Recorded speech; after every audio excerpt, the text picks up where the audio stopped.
Assalamualaikum warahmatullahi wabarakatuh. Halo anak-anak, berjumpa lagi ya dengan Miss Eva ya pada mata pelajaran tambahan Bahasa Jawa. Hari ini kita akan belajar bersama mengenai asal-usul aksara Jawa. Apa ya yang dimaksud dengan aksara Jawa itu? Aksara Jawa itu sama maknanya dengan huruf Jawa. Terus ada huruf apa saja Miss dalam aksara Jawa? Nah, nanti kita akan pelajari tentang itu ya di akhir cerita. Tapi sebelum Miss Eva menceritakan asal-usul tentang aksara Jawa, Miss Eva mau memperkenalkan dulu. Di dalam cerita ini ada 5 tokoh. Siapa saja tokohnya? Yang pertama ada Aji Soko. Kemudian ada 2 ajudan dari Aji Soko, yaitu Dora dan Sembodo. Kemudian ada juga ibu angkat dari Aji Soko yang bernama Nyai Rondo. Dan yang terakhir adalah raja yang jahat yang ada di Medang Kamulan. Namanya Prabu Dewata Cengkar. Oke, sekarang kalian sudah tahu ya siapa-siapa saja nama tokoh yang ada di dalam cerita ini. Sekarang kita langsung simak cerita asal-usul aksara Jawa.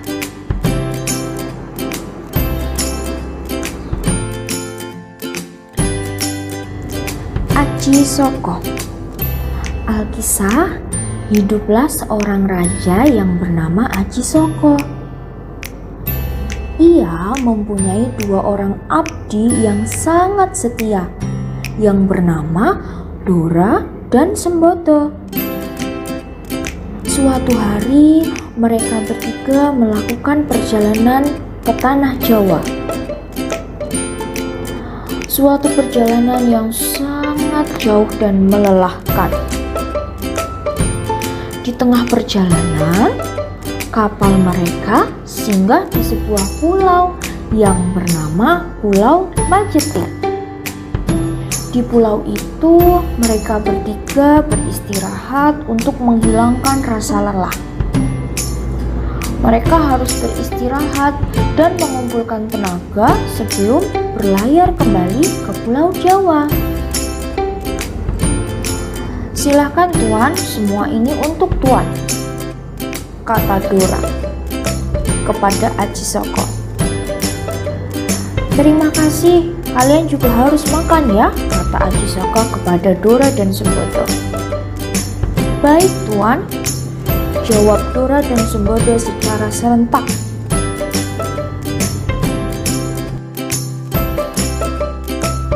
Kemudian setelah mereka bertiga selesai makan dan beristirahat, sebelum melanjutkan perjalanan, Aji Soko berpesan kepada Sembodo. Sembodo, aku ingin kau tinggal di pulau ini, kata Aji Soko kepada Sembodo. Baiklah Tuan, hamba akan tinggal di pulau ini. Namun, untuk apa Tuan kalau saya boleh tahu? Tanya Sembodo kepada Aji Soko. Aku ingin kau untuk menyimpan benda pusakaku. Ini benda yang sangat penting untukku. Jagalah keris pusaka ini. Jangan pernah memberikan keris ini kepada siapapun kecuali aku yang mengambilnya sendiri di sini, pesan Aji Soko. Baik Tuan, akan hamba jaga keris ini, akan hamba turuti semua amanahmu, jawab Sembodo.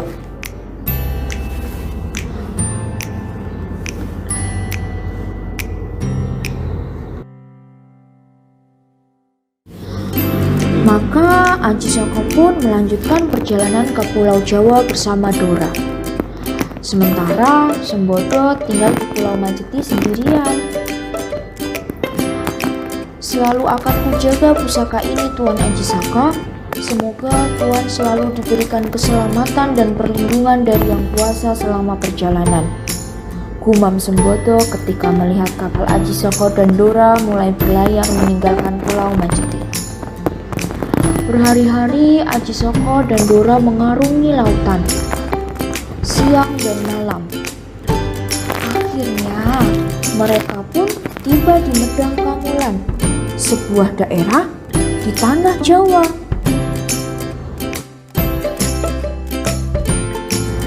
Ajisaka yang murah senyum dan gemar menolong mendapat sambutan yang baik dari warga sekitar Medang Kangulan. Selama di sana, Ajisaka tinggal di rumah Nyai Rondo Sancaran yang telah ia anggap seperti ibunya sendiri. Nyai Rondo pun sangat menyayangi Ajisaka. "Istirahat saja, Mbok, biar aku yang mengangkut kayunya," ujar Ajisaka kepada Nyai Rondo karena tak tega melihat Nyai Rondo mengangkut kayu yang sangat berat. "Terima kasih, Nak. Aku sangat bersyukur punya anak angkat sepertimu," jawab Nyai Rondo. Namun, suatu hari Nyai Rondo nampak murung. "Ada apa, Mbok? Kenapa terlihat murung?" tanya Ajisaka kepada Nyai Rondo. "Tidak, Nang. Hanya saja terpikir olehku tentang kekejaman raja kita, Prabu Dewata Cengkar. Tindakannya yang keji membuat takut warga di sini.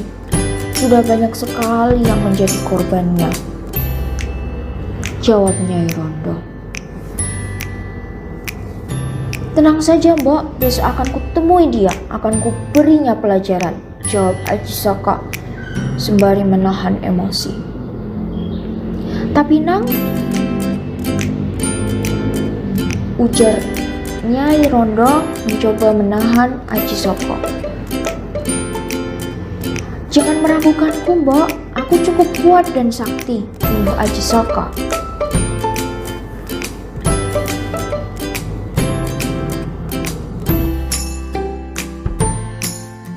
Keesokan harinya, Ajisaka benar-benar mendatangi kerajaan Prabu Dewata Cengkar. "Apa maumu? Ada apa kau datang ke sini?" kata Prabu Dewata Cengkar angkuh kepada Ajisaka. "Ku minta Prabu tidak lagi mengganggu warga di desa ini. Sebagai gantinya akan kuserahkan diriku padamu," jawab Ajisaka penuh keberanian. "Wahahaha, baru kali ini aku lihat ada manusia yang mau menyerahkan diri padaku," jawab Prabu meremehkan Ajisaka. "Tapi jangan senang dulu. Aku punya satu syarat, Prabu. Aku minta tanah sepanjang kain yang aku bawa ini, dan harus Prabu sendiri yang mengukurnya," jawab Ajisaka. "Itu saja? Hahaha, baiklah, akan kuterima syarat darimu dan akan aku kabulkan permintaanmu," jawab Prabu dengan meremehkan syarat yang diberikan oleh Ajisaka. Prabu Dewata Cengkar mulai membentangkan kain yang dibawa oleh Ajisaka. Kenapa kain ini panjang sekali?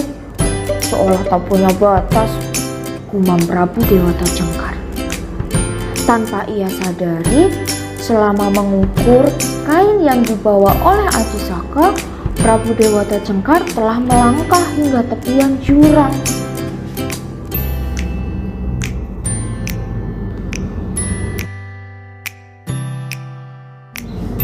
Tepat ketika Prabu berada di tepi tebing, Ajisaka menghentakkan kainnya. Hentakan kain Ajisaka begitu kuat hingga Prabu Dewata Cengkar terpelanting. "Oh, bagaimana ini bisa terjadi?" "Awas kau Ajisaka," umpat Prabu Dewata Cengkar kepada Ajisaka. Dan akhirnya Prabu Dewata Cengkar jatuh ke laut yang berada di bawah tebing. Hilangnya Prabu Dewata Cengkar membuat semua rakyat di Medang Kamulan gembira. Mereka semua sepakat untuk menjadikan Ajisaka sebagai raja mereka, raja di Medang Kamulan. Suatu hari, ketika duduk di tahta kerajaan, Ajisaka teringat kepada Sembodo. Ia pun menyuruh ajudannya, Dora, untuk menjemput ajudan setianya itu, si Sembodo, yang ia tinggalkan di Pulau Majeti.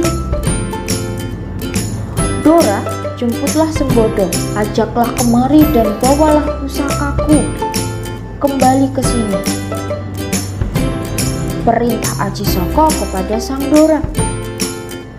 "Baik Tuan, dia pasti sangat gembira. Saya berangkat dulu Tuan," jawab Dora.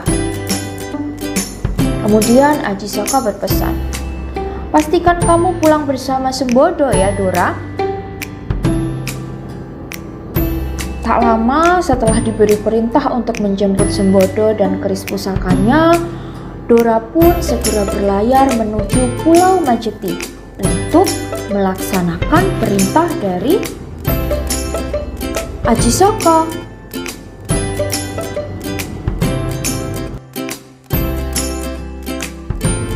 Singkat cerita, akhirnya Dora pun sampai di Pulau Majeti.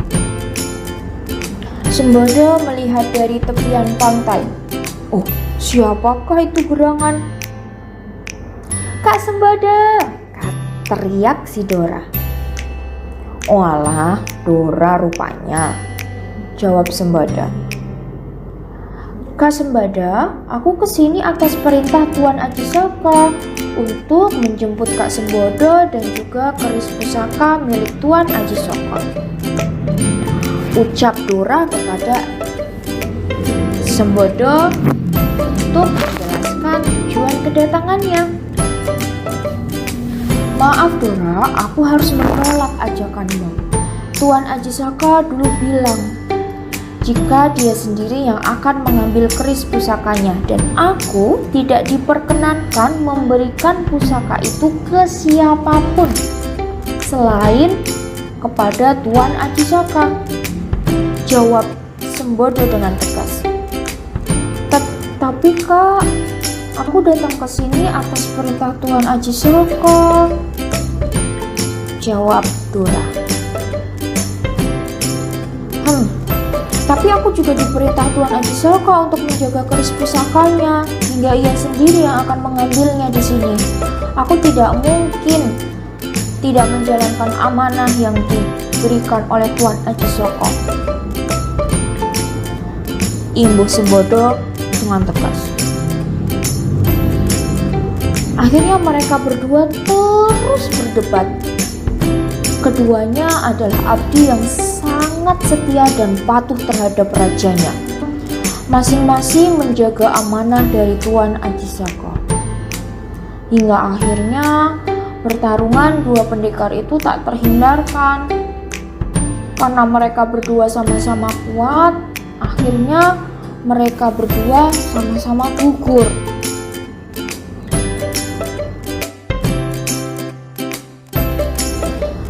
Sementara itu, di Medang Kamulan, Raja Ajisaka sedang gelisah karena menanti kedua abdinya yang tak kunjung datang ke Medang Kamulan.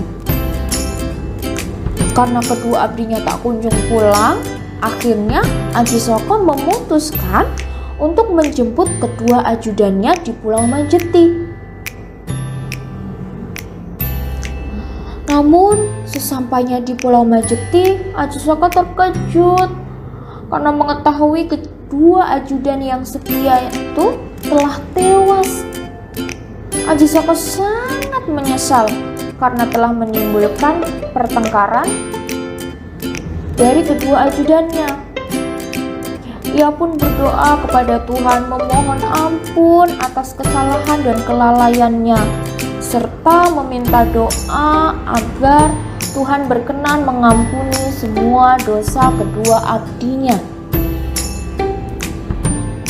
Sambil mengusap pusara Dora dan Sembodo, Raja Ajisaka bergumam, "Maafkan aku, Sembodo. Aku memerintahkanmu untuk menjaga pusaka hingga aku sendiri yang akan mengambilnya. Seharusnya aku tidak menyuruh Dora untuk menjemputmu, karena kau pasti tidak akan mau pergi hingga aku sendiri yang akan menjemputmu. Kau begitu patuh dan setia. Begitu juga kamu, Dora. Kamu pasti tak akan pulang tanpa Sembodo, karena kau pun begitu patuh pada diriku."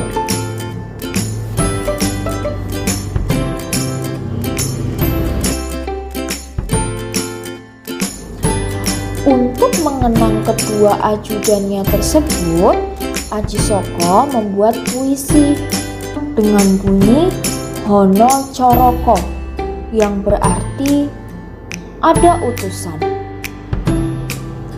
Doto Sowolo, yang berarti saling bertarung. Podo Joyonyo, yang berarti sama kuatnya. Mogo Botongo, berarti berakhir dengan kematian.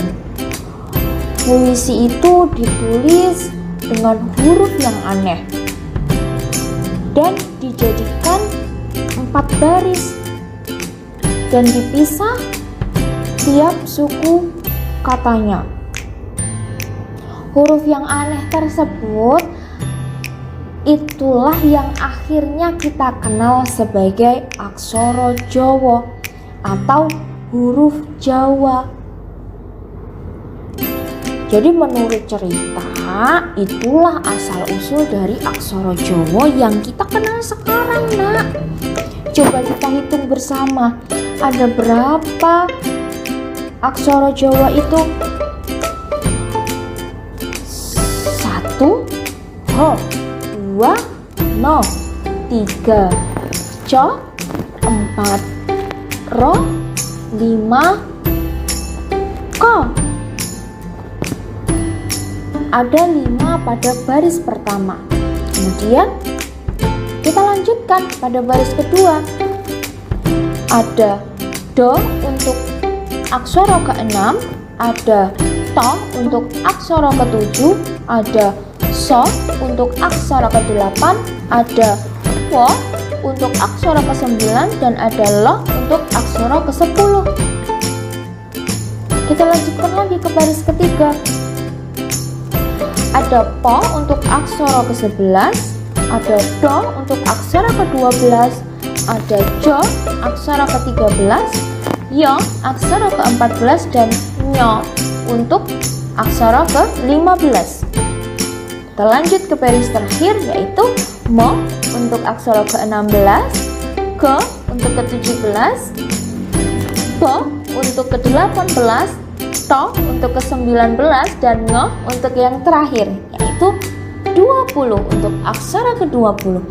Jadi bisa kita simpulkan bersama ya, jumlah aksara Jawa itu ada 20.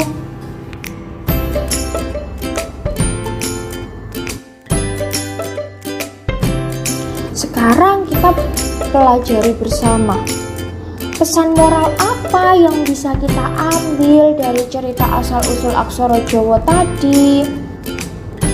Jadi pesan moral yang bisa kita ambil adalah pemimpin itu harus ingat kepada janji dan perintah yang sudah pernah diucapkan.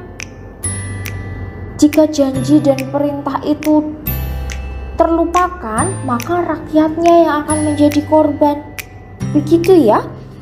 Itu versi bahasa Indonesia. Kalau versi bahasa Jawanya bisa kita bacakan. Pemimpin iku kudu eling karo janji lan perintah sing tau kaucapake. Yen kelalen rakyat sing dadi korbane. Seperti itu ya, Nak ya. Jadi ketika kita memiliki janji atau di masa yang akan datang kalian menjadi seorang pemimpin, kalian harus selalu ingat janji apa dan perintah apa yang pernah kalian ucapkan ya, supaya tidak ada yang menjadi korban dari lupanya kita terhadap janji dan perintah yang sudah pernah kita ucapkan. Oke?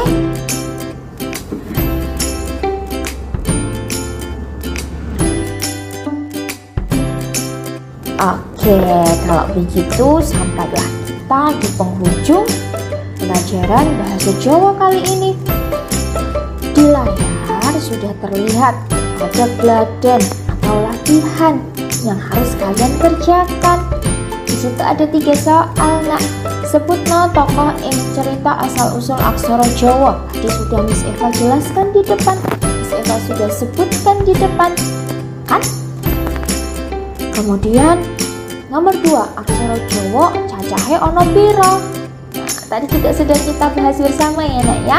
Dan yang terakhir, sebutno jeneng abdine Raja Aji Saka. Tadi juga sudah kita sebutkan berkali-kali. Nah, silahkan soal ini kalian jawab di buku tulis ya, nak ya. Nanti jawabannya silahkan dikirimkan ke Miss Eva.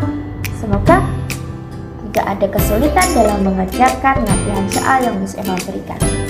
Oke?